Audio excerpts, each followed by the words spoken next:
Hey beautiful souls, welcome back to my channel. My name is Akasha. I'm an intuitive and evolutionary astrologer.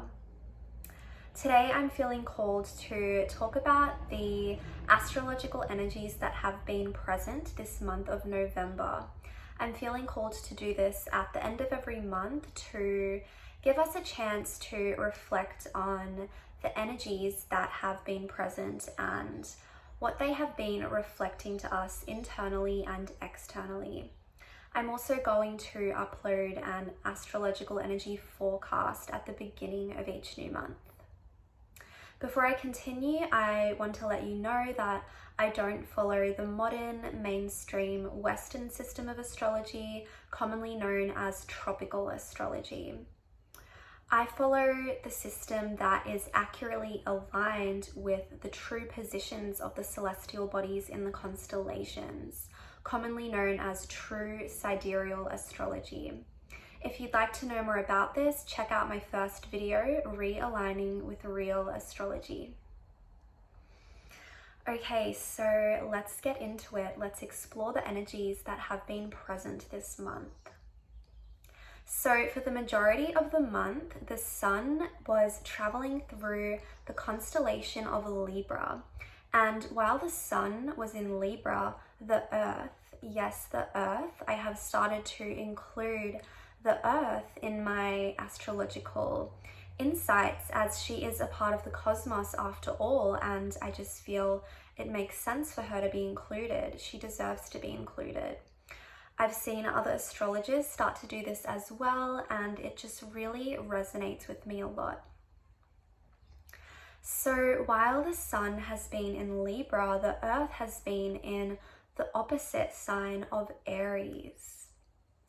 While the sun has been reflecting to us that peaceful, harmonious energy of Libra, the earth has really been reflecting to us that fiery energy of Aries. We've been seeing this in society a lot with everything that's going on in society right now, with the huge shifts that have been taking place and the external forces that have been imposing on things like our freedom and our rights. It's understandable that this Aries energy has been really activated in a lot of people.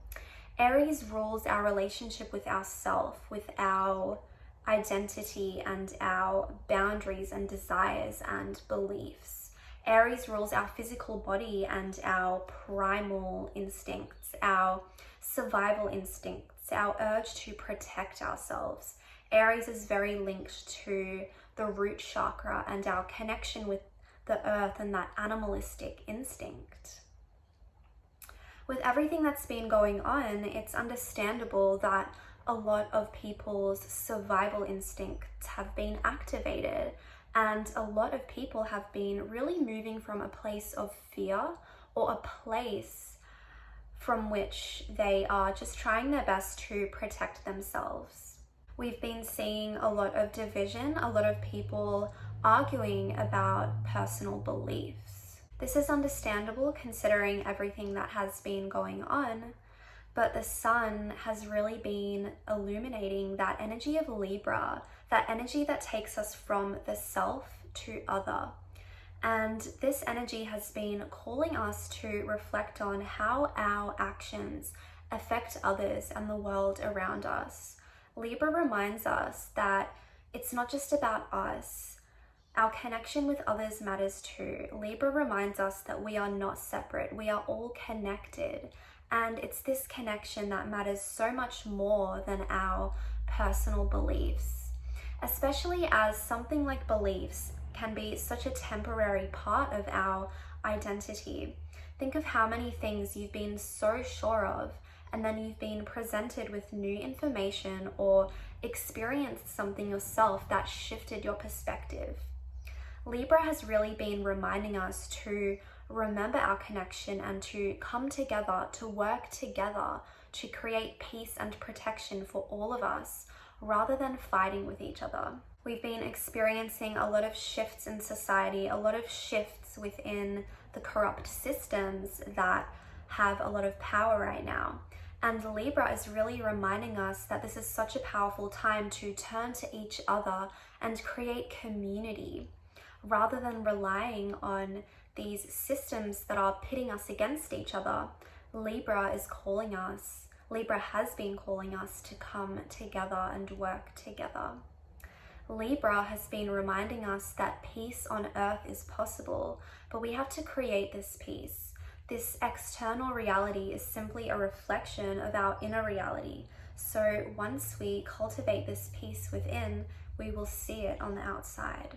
We had the new moon in Libra around the 5th, which was calling us to release the shadow side of Libra.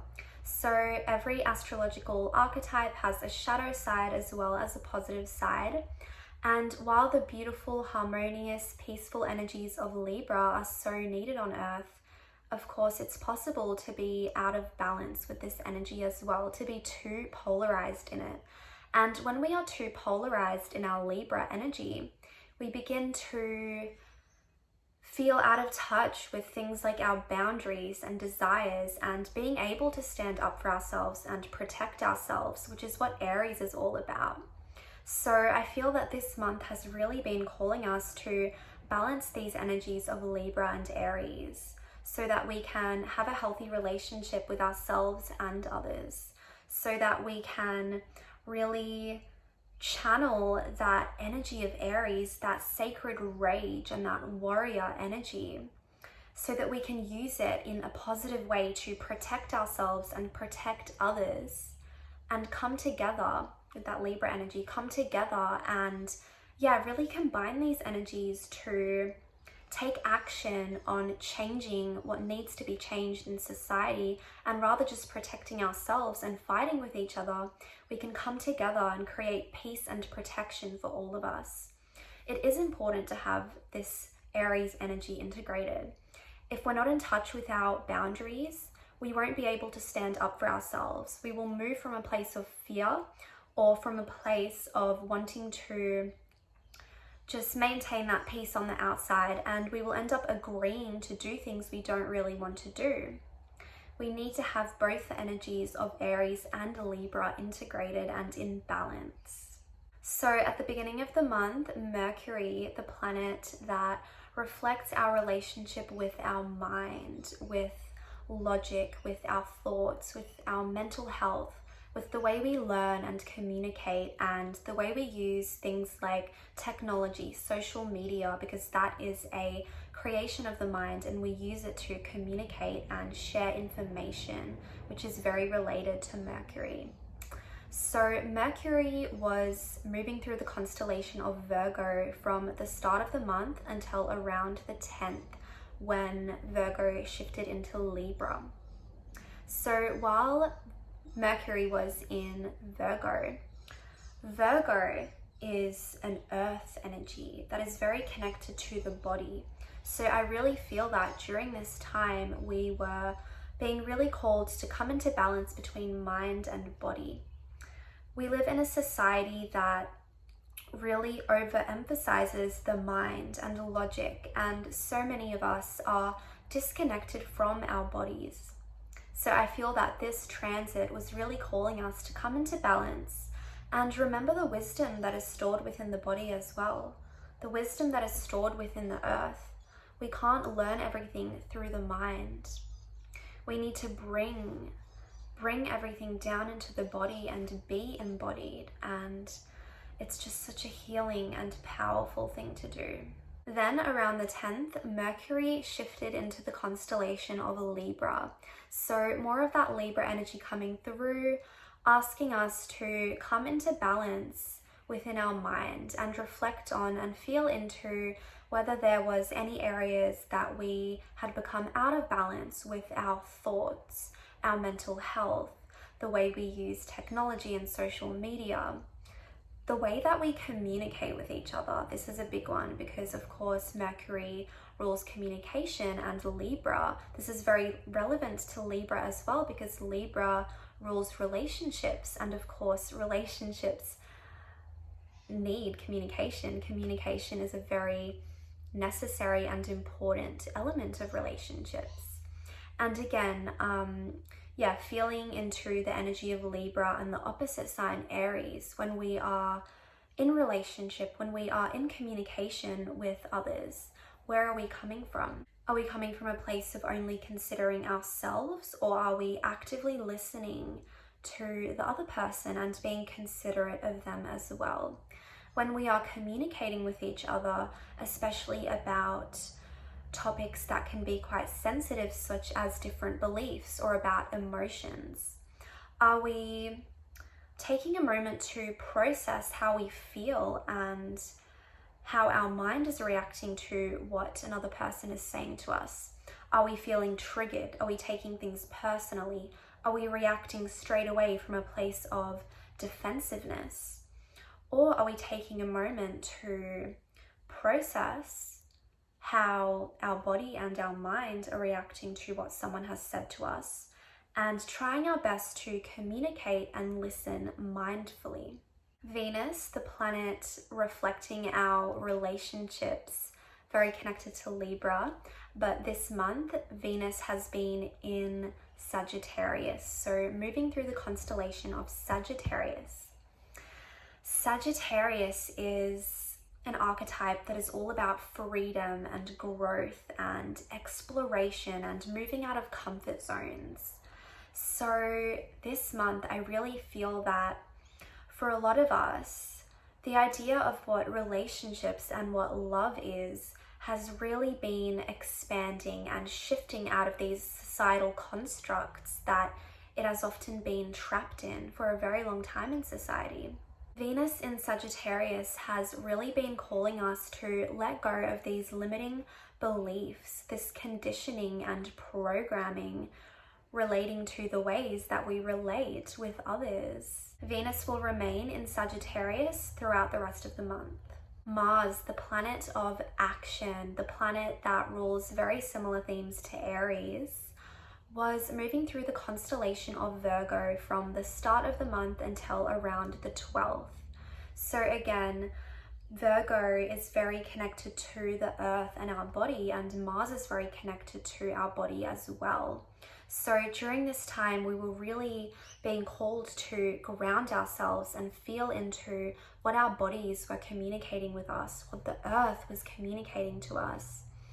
And just really ground ourselves and do what we can to make ourselves feel safe during this time in society where so much has been happening that can easily make us feel unsafe. Then around the 12th, Mars shifted into Libra. So again, more Libra energy coming through, asking us to come even further into balance, again with the body, since Mars is very connected to the body and our primal instincts, and just creating more balance between that Mars Aries energy and the Libra energy, which I have been speaking about. Mars will remain in Libra throughout the rest of the month. The outer planets such as Jupiter, Saturn, Uranus, Neptune, and Pluto have remained in the same constellations throughout this month and will remain in the same constellations for the remainder of the month. On the 19th, eclipse season began, such a potent and transformative time every year. So this eclipse season began with a partial lunar eclipse. At the beginning of the day, the moon was moving through the constellation of Aries and then shifted into the constellation of Taurus. So leading up to this eclipse, we were feeling a lot of that Aries energy, those survival instincts being activated, the division, the fighting, and the acting from fear in order to protect ourselves. And we were attempting to balance that with the energies of Libra and be able to use that fiery energy in a positive way. So then the energies of Taurus were adding a grounding element to this and just really bringing us to a place of stillness so that we could reflect on the powerful energies present. The eclipse always surfaces our shadow side and reveals to us what we have been hiding from, reveals to us what needs our attention, what we need to face and move through and heal. So the shadow side of Taurus was now being shown to us.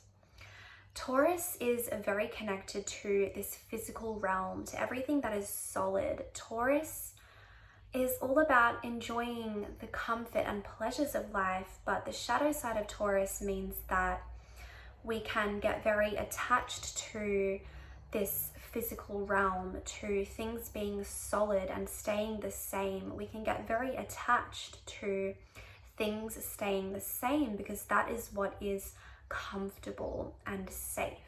This can become negative and harmful when we refuse to let go of things that need to change. With what's happening right now in society on a larger scale, a lot of corrupt systems are being exposed and are crumbling, and a lot of people can feel quite scared and uncomfortable when this is happening.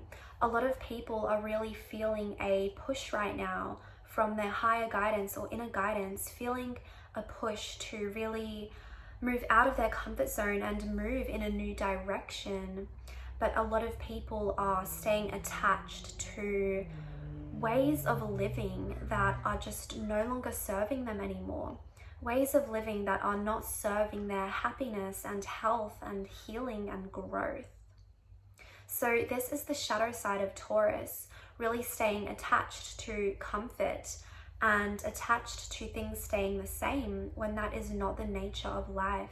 That is not the nature of existence. And especially right now, with eclipse season occurring, with the Sun and Mercury just having moved into the constellation of Scorpio, which I will speak on next, we are really being pushed to transform right now. We can see this on that external level with what's happening in society, but we can really feel this internally as well. We are really being pushed to move out of our comfort zones and face the things we have been hiding from within. Also, externally, there's a lot of darkness and corruption surfacing right now in society, and a lot of people will be very, very scared to see this and acknowledge it.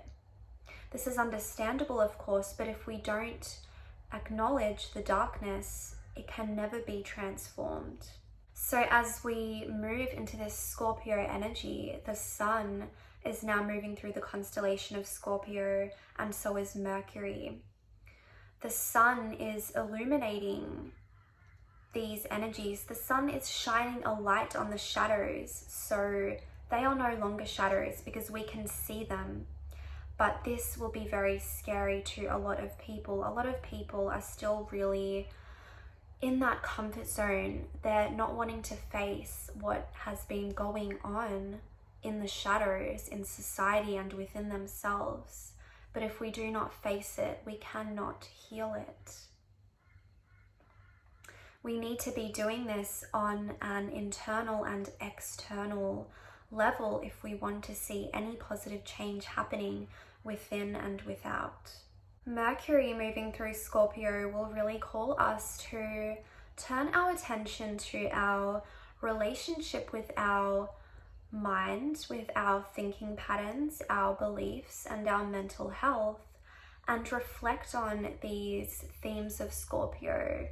Scorpio really reflecting that shadow realm and the darkness that is present within us and in our external realities. The darkness being anything that we have not been facing, or anything that is coming from a place that is based on fear and separation rather than love and trust and connection with source, with higher guidance. We can reflect on our thinking patterns and our mental beliefs and reflect on where they have come from. And when it comes to beliefs and behaviors that may be stemming from our shadow side, from repressed and unprocessed feelings and experiences, and we can analyze this and get to the root of where certain thinking patterns and beliefs and behaviors come from. This can be overwhelming to do on your own, of course, so this can be a good time to start something like therapy. And again, even though we are talking about Mercury here, I want to remind that processing things in the mind is not the only way to heal and get to the root of something. In fact, it's so important to connect with our body and our emotions when we are on this healing journey as well. During this time with Mercury in Scorpio, when our mental reality can be really moving through all of the darkness and the shadows associated with Scorpio, it can feel quite unsettling and scary at times, especially if we're not used to that darkness and if we're not used to shadow work. So if we ever are starting to feel scared and uncomfortable, this is a good time to call in and channel the opposite energy of Scorpio, which is Taurus. Taurus calls us to ground ourselves and do what we need to do to make ourselves feel safe and remind us of the beauty and the pleasures that are present in this physical reality in this life. Not everything is darkness. There is also plenty of light and plenty of ways that we can reassure ourselves and make ourselves feel safe. We are always guided. We are always protected. We just need to really connect with that inner guidance, connect with our heart space, and remember that love and light is always present, even when it seems that there is so much darkness or only darkness. The light also always exists. Darkness is simply an absence of light. The Sun and Mercury will only be traveling through the constellation of Scorpio for several days, and around the 30th they will move into the constellation of Ophiuchus. I'm really excited to speak on that energy. I will speak about it in my next video, which will be an astrological energy forecast for the month of December. Thanks for watching, beautiful souls. Let me know what your experiences have been with the astrological energies this month. I would love to hear.